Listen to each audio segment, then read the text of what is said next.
सब गाना होई जौन जौन हुआ सबके आदेश बा। केहू बागी बलिया वाला कहता कि सब जिला खाली जिला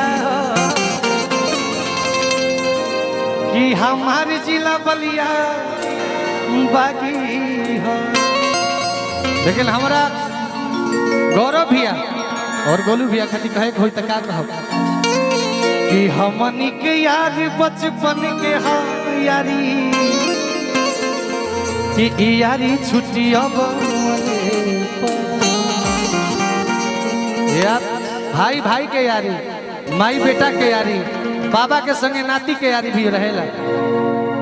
ई गीत रौदा बाबा के समर्पित बात मानी कि हमार गौरव भैया गावतनी। हमारे आदरणीय परमेश्वर चाचा, दिनेश्वर चाचा,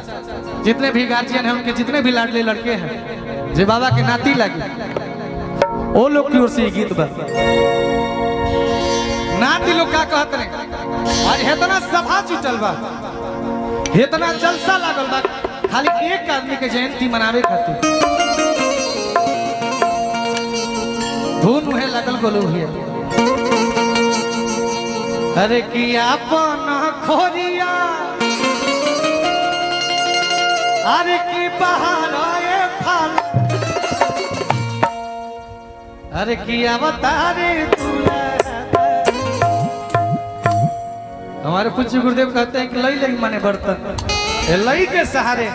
ए बाबा के महिमा के बखान करे के बाद जितना हमने के जानत नहीं जा, जितना हमने के गौरव भैया जानत नहीं, जितना नाती लोग जानत कहेंगे अरे कि कितना कमैले बाड़ा नाम हमारी अरे कि कितना कमैले बाड़ा नाम हमारी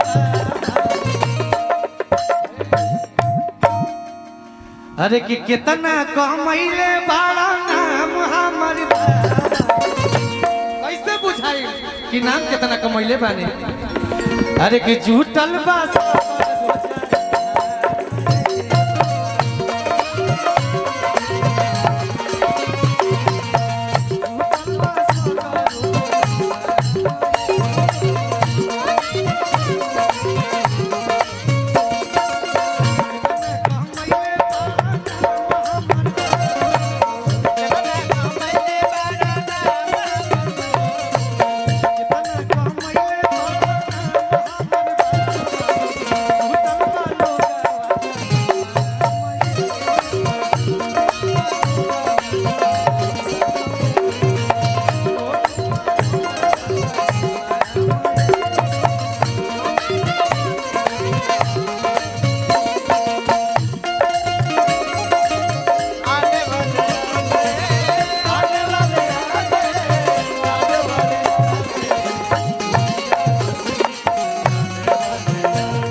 देहावसान हो जाला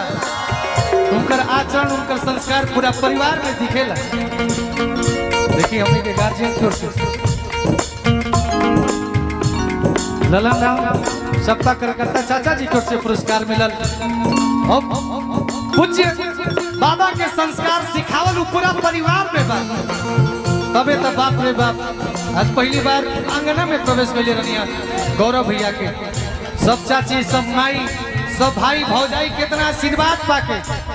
दिल गदगद हो गई बाटे। हमार भैया कहतनी, हमार गौरव भैया कहतनी दिन दुखिया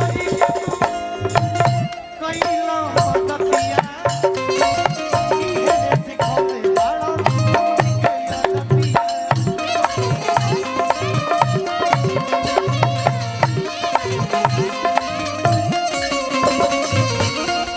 आदरणीय अवधेश चाचा जी के बाद प्रणाम। आज की दिन दुखिया के तू आज कैला मदतिया देखौले बाड़ा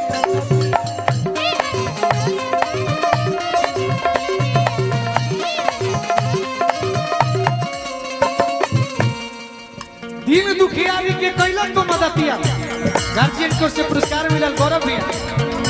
ये पुरस्कार नहीं आशीर्वाद है छोट भाई के भैया के बार बार प्रणाम दीन दुखियारी के कैलन तो मदतिया इहे सिखैला पूरा परिवार के आदतिया तब जाके जिंदगी भर कैले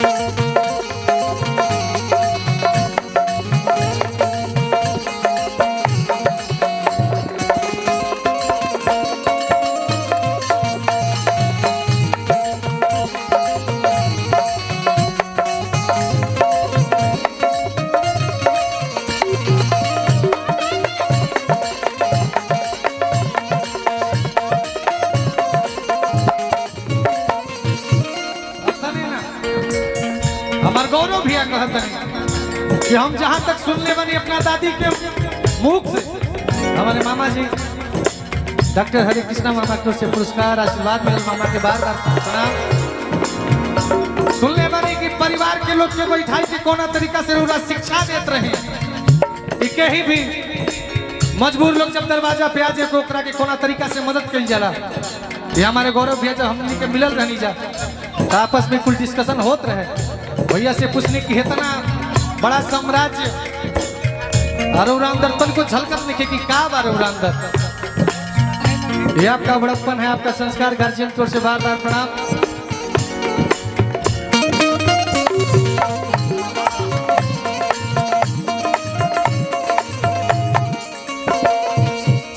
गौरव भैया कहतनी वहाँ के पिताजी चाचा जी सब लोग कहता कान पर बैठा के पूरा दुनिया देखावला और जी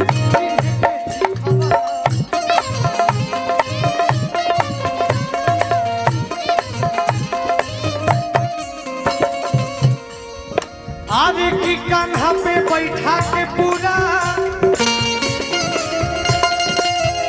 आगे की दुनिया देखावला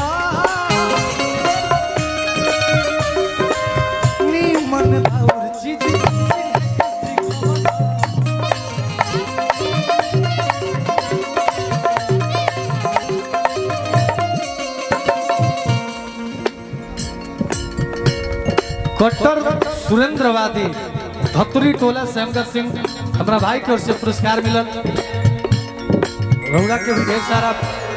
प्यार बा गार्जियन के बार बार प्रणाम आशीर्वाद की कामना रही रहुरे से